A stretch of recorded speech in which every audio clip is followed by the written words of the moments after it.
આજે ચૂંટણીનું પરિણામ જાહેર થયું છે ત્યારે મહારાષ્ટ્રના પરિણામો અને વાવ વિધાનસભા બેઠકની પેટા ચૂંટણીમાં ભાજપના ઉત્તમ પ્રદર્શનને કારણે ગાંધીનગર સ્થિત ભાજપ કાર્યાલય ખાતે ઉજવણીનો માહોલ જોવા મળ્યો હતો।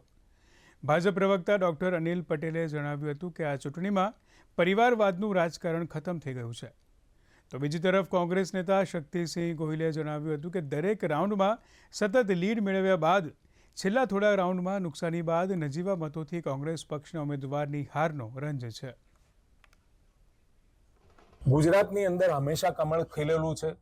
2001 થી આજે 2024માં આપણે બેઠા છીએ, 27 સુધી આ સરકાર છે જ, પરંતુ લોકોના દિલની અંદર લોકોની ભલાઈ માટે અને લોકો માટે જ સરકાર છે એ પ્રકારનો વિશ્વાસ ભારતીય જનતા પાર્ટીએ ઊભો કર્યો છે। એકંદરે ગુજરાતની અંદર તો પરિણામ અપેક્ષિત જ હતું। સ્વરૂપસિંહ અમારા ભારતીય જનતા પાર્ટીના ઉમેદવાર હવે વિધાનસભાના સભ્ય બની ચૂક્યા છે। સતત પહેલા રાઉન્ડથી કોંગ્રેસ પક્ષના ઉમેદવારની લીડ વધતી હતી।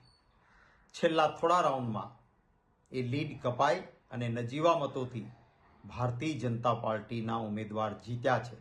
જીતેલા ઉમેદવારને મારા તરફથી અભિનંદન।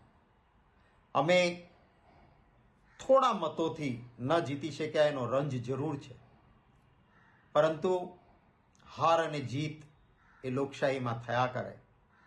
હાર અને જીત કરતા કેવા પ્રકારે અને કેવા સિદ્ધાંત સાથે ચૂંટણી લડ્યા એનું મહત્વ છે।